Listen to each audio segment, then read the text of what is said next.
आज हम इस वीडियो में बात करेंगे क्लास 10th का इम्पॉर्टेंट टॉपिक फिजिक्स का इलेक्ट्रिसिटी का रेजिस्टेंस एंड रेजिस्टिविटी। तो सबसे पहले हम बात करते हैं कि रेजिस्टेंस क्या होता है। रेजिस्टेंस या कह लो इलेक्ट्रिकल रेजिस्टेंस क्या होता है, इसकी बात करने जा रहे हैं हम।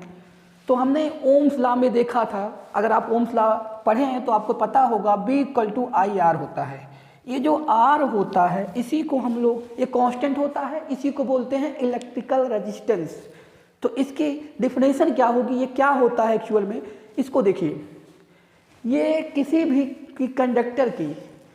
कंडक्टर की प्रॉपर्टी होती है जो अपोज करता है उसमें करंट को फ्लो होने को। यानी क्या करता है, ये अपोज करता है करंट का अपोज करता है। क्या होता है, करंट को फ्लो होने का अपोज करता है। यानी अगर किसी भी कंडक्टर का रेजिस्टेंस ज़्यादा है तो उसमें कम करंट फ्लो होगा। तो क्या निकल के आया रेजिस्टेंस की definition, properties of conductor which oppose the flow of current in it. Properties of conductor which oppose flow of current in it. Property of conductor which oppose flow of current in it known as electrical resistance of conductor. तो electrical resistance क्या होता है, oppose करता है current का, जो current flow होने का अपोज करता है। क्या मतलब हुआ, यहाँ से एक चीज़ ये निकल के आई, करंट और रेजिस्टेंस की बात करेंगे, इनवर्सली प्रोपोर्शनल होगा। जिस कंडक्टर का रेजिस्टेंस ज़्यादा होगा तो करंट कम फ्लो होने देगा। अगर किसी कंडक्टर का रेजिस्टेंस ज़्यादा है तो उसमें करंट कम फ्लो होगा। तो अगर एक कंडक्टर की बात करें, एक कंडक्टर है जो, और एक गुड कंडक्टर मान लो, गुड कंडक्टर, और एक थोड़ा सा बेड कंडक्टर है, तो किसका रेजिस्टेंस ज़्यादा होगा, बेड कंडक्टर अगर है तो बेड कंडक्टर का रेजिस्टेंस क्या होगा, ज़्यादा होगा, क्योंकि ये ज़्यादा रोकेगा। रेजिस्टेंस की बात करें तो बेड कंडक्टर का ज़्यादा होगा और गुड कंडक्टर का कम होगा। जैसे हम बात करें, अब मेटल की बात करें, अगर सिल्वर Ag, कॉपर Cu, और हम बात कर लें एल्युमिनियम का, तो सबसे अच्छा हमारा कंडक्टर जो होता है सिल्वर होता है। तो इसका मतलब सिल्वर मेटल का रेजिस्टेंस सबसे कम होगा। तो यहाँ से क्या हो जाएगा, अगर हम रेजिस्टेंस की बात करें, Rag की बात करें, Rcu की बात करें, Ral की बात करें, तो सबसे ज़्यादा रेजिस्टेंस इन तीनों में एल्युमिनियम का होगा, क्योंकि सबसे बेस्ट कंडक्टर होता है सिल्वर, उसके बाद कॉपर और उसके बाद एल्युमिनियम। तो क्या मतलब हुआ, एक गुड कंडक्टर का रेजिस्टेंस कम होगा क्योंकि वो कम अपोज करेगा, और एक बेड कंडक्टर होगा उसका रेजिस्टेंस ज़्यादा होगा क्योंकि वो ज़्यादा अपोज करेगा। अब हम बात करते हैं कि रेजिस्टेंस और किन किन बातों पे डिपेंड करता है। Factor depending the resistance of conductor. Factor depending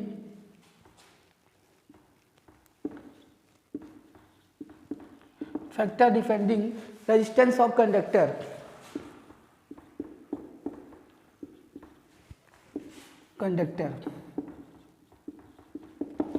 क्या फैक्टर डिपेंड करता है, तो पहला होता है आपका, रेजिस्टेंस डिपेंड करता है लेंथ ऑफ कंडक्टर पे। लेंथ ऑफ कंडक्टर अगर लेंथ ज़्यादा होगा तो रेजिस्टेंस ज़्यादा होगा। क्यों, क्योंकि वो ज़्यादा अपोज करेगा। अगर मान लीजिए दो कंडक्टर हैं, एक कंडक्टर का लेंथ आपका, दो वायर मान लीजिए, एक वायर ये है जिसका लेंथ है L1 और दूसरा वायर है जिसका लेंथ मान लेते हैं L2 है। अगर यहाँ पे L1 ग्रेटर देन L2 है, इसका मतलब ये हुआ कि L1 का रेजिस्टेंस ज़्यादा होगा। तो क्या होगा, लेंथ ऑफ कंडक्टर पे डिपेंड करती है और resistance directly proportional to the length of conductor. Resistance directly proportional to the length of conductor. अगर कंडक्टर का लेंथ ज़्यादा है तो इलेक्ट्रिकल रेजिस्टेंस भी ज़्यादा होगी। दूसरा होता है आपका area of cross section of conductor. दूसरा पॉइंट जो होता था area of cross section of conductor, तो क्या होता है दूसरा area of cross section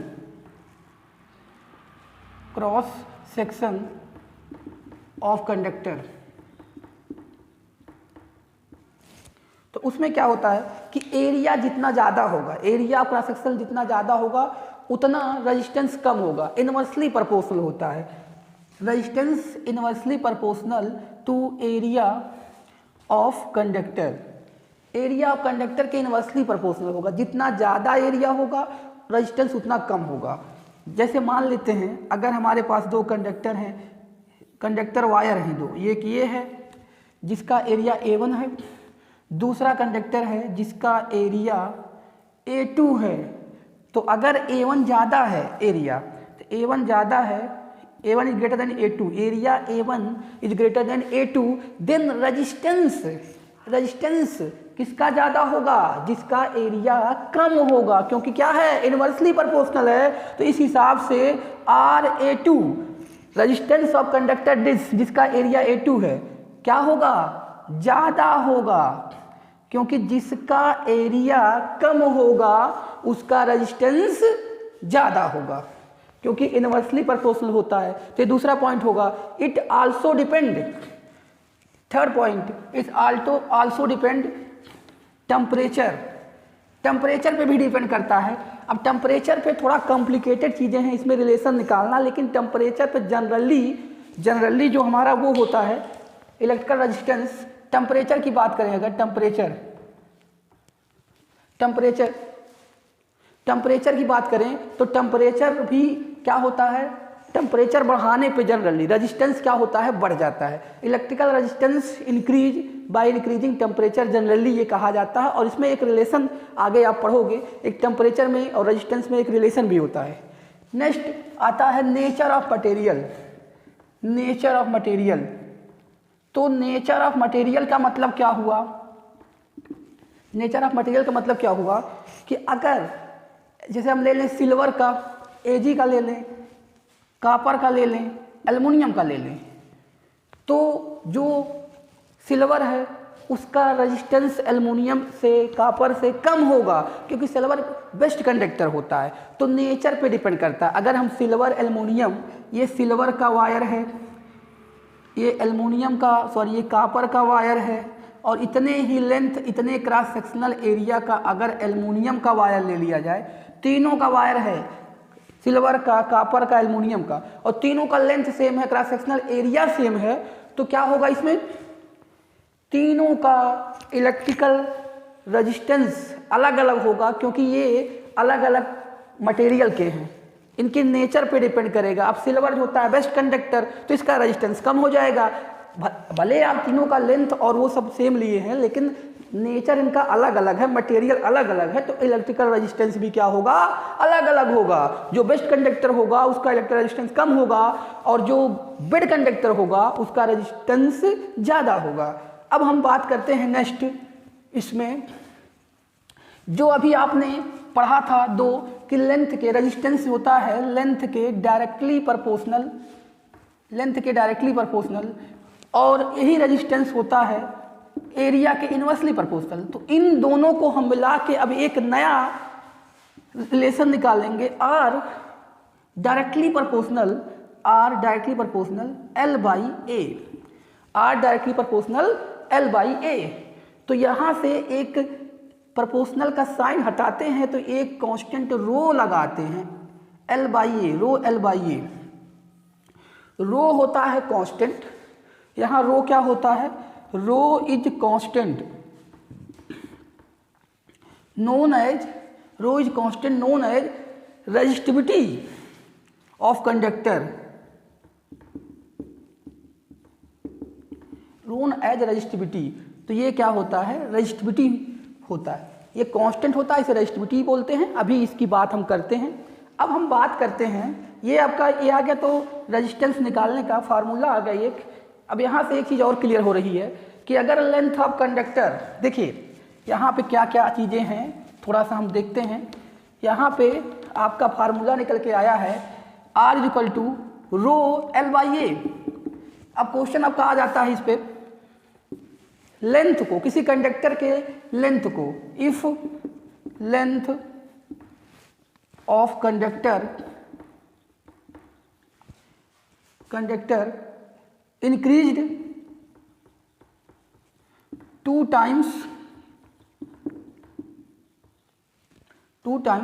and area decrease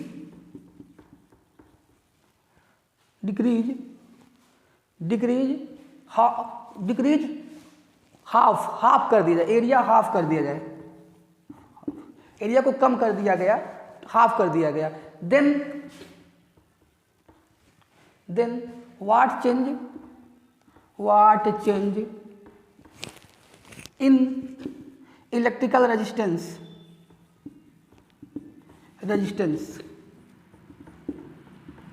of conductor. क्या कह रहा है, if the length of conductor increase 2 times, area decrease half, then what change electrical resistance of conductor. तो देखिए क्या कह रहा था, इस क्वेश्चन को आप देख लीजिएगा। कह रहा है कि इसमें हम लोग सोल्यूशन करेंगे, कैसे करेंगे।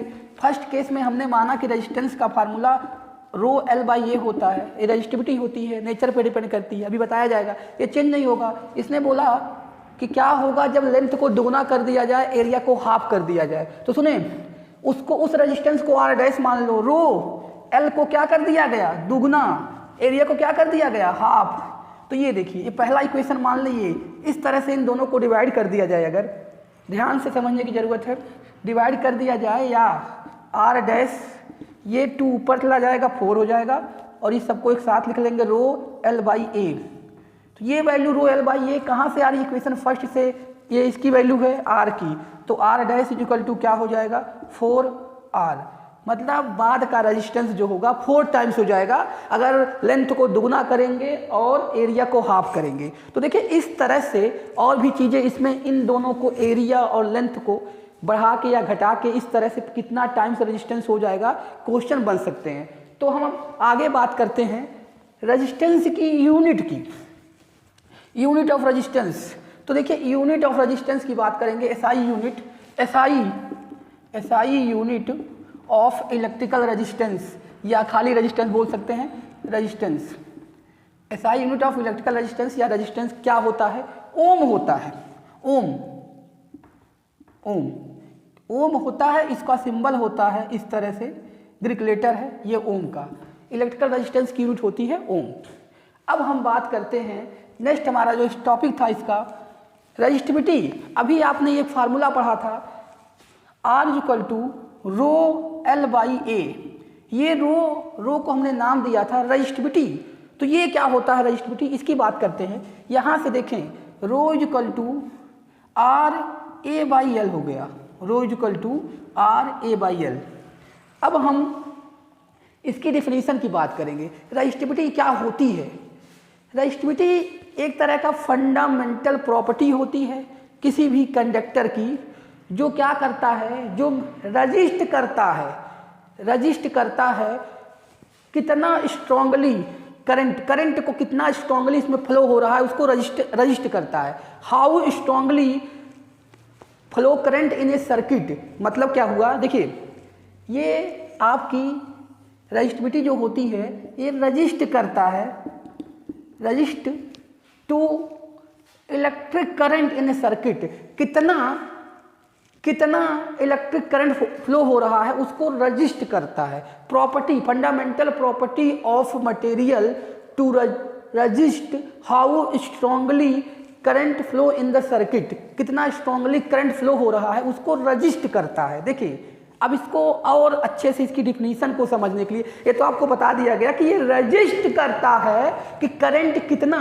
स्ट्रांगली उसमें फ्लो हो रहा है, रजिस्ट करता है। इसकी अगर डिफिनीशन की बात करें, एग्जैक्ट इसकी किस तरह से इसको डिफाइन किया जा सकता है, एक तरह का देखिए रजिस्टेंस ही है। अगर हम लोग यहाँ पे एरिया को 1 मीटर स्क्वायर यानी यूनिट स्क्वायर ले लें और लेंथ ऑफ कंडक्टर भी ले लें 1 मीटर या 1 यूनिट ले लें, तो यहाँ से रो इक्वल टू आर आ गया। क्या मतलब हुआ भाई? मतलब ये हुआ यार कि ये भी एक तरह का रेजिस्टेंस है। तो इसको कैसे लिखेंगे? Resistivity of a conductor is equal to the resistivity of conductor is equal to the resistance offer by the conductor. देखो, resistivity of conductor is equal to the resistance offer by the conductor of unit length, मतलब 1 metre बोल सकते हैं, unit length और unit square area. क्या है? Resistivity is equal to the resistance offer by the conductor of unit length and unit cross sectional area. बाबू, रेजिस्टिविटी जो है किसके इक्वल होगी? रेजिस्टिविटी रेजिस्टेंस के इक्वल हो जाएगी अगर कोई कंडक्टर है जिसकी यूनिट लेंथ है और यूनिट क्रॉस सेक्शनल एरिया है। तो मतलब क्या हुआ कि ये भी एक तरह का रेजिस्टेंस से रिलेटेड चीज है। और क्या करता है? रजिस्ट करता है इलेक्ट्रिक करंट, कितना स्ट्रांगली फ्लो हो रहा है उसमें, उसी को रजिस्ट करता है। इसका क्या मतलब हुआ? अगर रजिस्टिविटी कम है तो करंट स्ट्रांगली फ्लो हो रही है, कि आप देख रहे हैं डायरेक्टली लगभग प्रोपोर्शनल हो रही है रेजिस्टेंस के। तो क्या मतलब हुआ कि जो गुड कंडक्टर होंगे उनकी रजिस्टिविटी कम होगी। तो सबसे ज़्यादा, देखिए, सबसे ज़्यादा अगर रजिस्टिविटी की बात करें तो होती है इंसुलेटर की।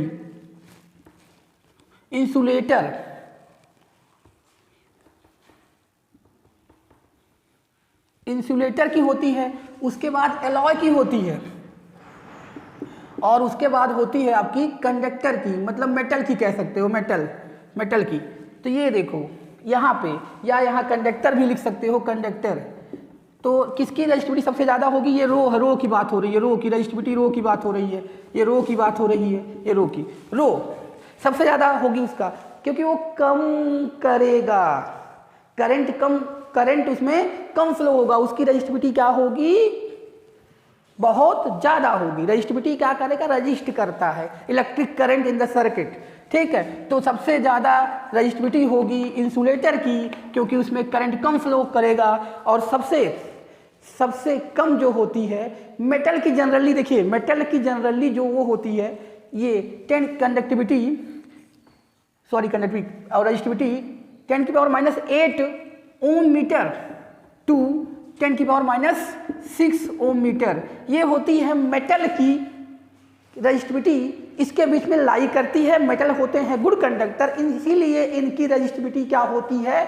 लो होती है। अगर हम बात करें उनकी इंसुलेटर की बात करें या बेड कंडक्टर की बात करेंगे तो उनकी जो रजिस्टिविटी होगी इससे ज़्यादा होती है। अब हम नेक्स्ट बात करेंगे unit of resistivity. Unit SI unit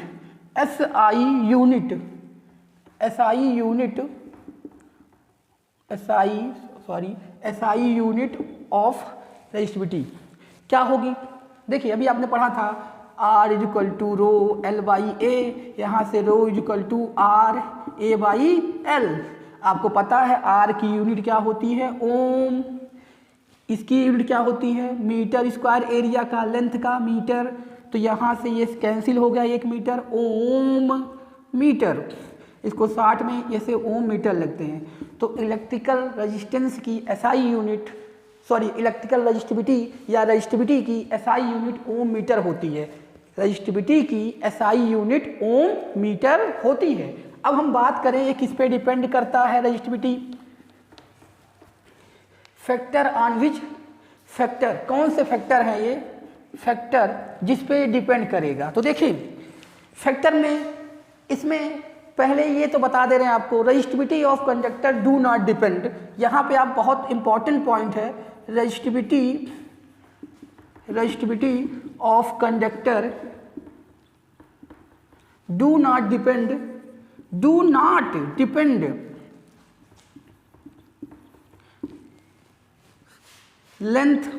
length of conductor हो गया, length of conductor, area of conductor, shape size length पे डिपेंड पहली बात तो नहीं करता है। यानी क्या मतलब हुआ, यहाँ जानने वाली बहुत बड़ी बात है।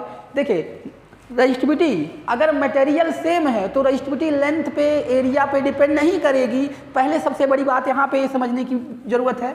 देखिए अगर मान लीजिए आपके पास कॉपर के दो वायर हैं, एक ये मोटा वायर है, इसका एरिया ज़्यादा है, लेंथ L1 है, मान लीजिए एरिया A1 है, और दूसरा पतला वायर है कॉपर का ही है, इसका लेंथ ऐसे ले लीजिए, लेंथ मान लीजिए 50 सेंटीमीटर है इसका, और इसका लेंथ मान लीजिए 20 सेंटीमीटर है, और दोनों वायर किसके हैं? कॉपर के हैं। तो दोनों वायर कॉपर के हैं तो इसमें रजिस्टिविटी पे कोई इफेक्ट नहीं पड़ेगा, दोनों की रजिस्टिविटी सेम होगी, क्योंकि resistivity do not depend length shape size area. तो यहाँ पे दोनों वायर अगर कॉपर के हैं तो दोनों की रजिस्टिविटी क्या होगी? सेम होगी। नोट पॉइंट में है। देखिए अब यही चीज यहाँ पे बन जाती है क्वेश्चन छोटे लेवल पे कि किसी भी वायर का लेंथ दुगुना कर दिया जाए तो रजिस्टिविटी क्या हो जाएगी? कितना गुना हो जाएगी? तो अब आप क्या करोगे? अगर इस फार्मूले से रो L/A से यहाँ पे लेंथ को दुगना गुना करके जो भी कंडीशन बोला है उस पर आप सॉल्व करोगे तो कुछ ना कुछ आपका चेंज आएगा।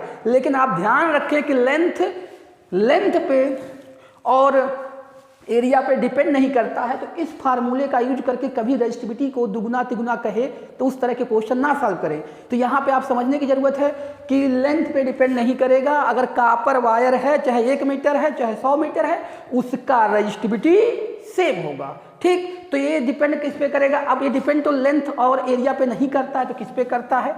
लेंथ एरिया पे नहीं करता है तो किस पे करता है? ये डिपेंड करता है तो नेचर ऑफ मटेरियल। क्या होता है? Nature of material. Nature of material पे डिपेंड करता है। नेचर ऑफ मटेरियल मतलब क्या हुआ कि अगर मटेरियल चेंज होगा तो रजिस्टिविटी चेंज हो जाएगी। जैसे मान लीजिए कॉपर वायर है, एल्युमिनियम वायर है, तो इन दोनों की रजिस्टिविटी अलग अलग होगी, क्योंकि ये मटेरियल चेंज हो रहा है तो रजिस्टिविटी चेंज हो जाएगी। अब मटेरियल को सेम रखा जाए, लेंथ और सब चेंज किया जाए तो नहीं चेंज होती है। तो किस पे डिपेंड करती है? नेचर ऑफ मटेरियल पे। दूसरा होता है टेम्परेचर पे डिपेंड करती है। टेम्परेचर, तो अगर टेम्परेचर को बढ़ा दिया जाएगा, टेम्परेचर पे डिपेंड करती है, टेम्परेचर को बढ़ा दिया जाएगा, घटा दिया जाएगा तो रजिस्टिविटी पे इफेक्ट आएगा।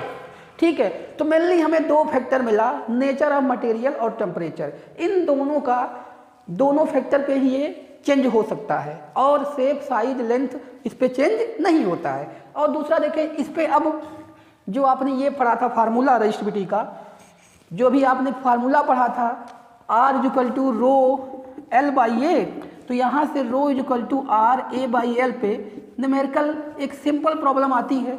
इलेक्ट्रिकल रेजिस्टेंस एरिया और लेंथ दिया हुआ है। इलेक्ट्रिकल रेजिस्टेंस एरिया और आपको लेंथ गिवन होगा, तो उसमें आपको रजिस्टिविटी मटेरियल की निकालनी होती है। किसी भी मटेरियल की रजिस्टिविटी फिक्स होती है, जैसे एल्युमिनियम की कुछ होगी, कॉपर की कुछ होगी, वो सब फिक्स होती है, लेंथ पे साइज पे डिपेंड नहीं करेगा। तो अगर इस पे न्यूमेरिकल आएगा तो आपको रेजिस्टेंस और ये सब दिया रहेगा तो उसकी रजिस्टिविटी निकल जाएगी। अब जैसे यही बात अभी बताई जा रही है कि लेंथ को दोगुना कर दिया जाए, एरिया को ये समथिंग हाफ कर दिया जाए या कुछ कर दिया जाए तो रजिस्टिविटी पे क्या इफेक्ट आएगी। तो अगर इस फार्मूले का यूज करोगे यार तो कुछ ना कुछ आ ही जाएगी, कुछ ना कुछ निकाल ही लोगे, लेकिन लेंथ पे एरिया पे इंक्रीज करने पे रजिस्टिविटी चेंज नहीं होती है। ये बात को ध्यान रखते हुए आप क्वेश्चन को सॉल्व करोगे, और इस पे जो है न्यूमेरिकल भी लगा सकते हो आप, कोई प्रॉब्लम नहीं है। तो इस वीडियो में आज इतना ही। अब हम नेक्स्ट वीडियो में इसके आगे के टॉपिक डिस्कस करेंगे।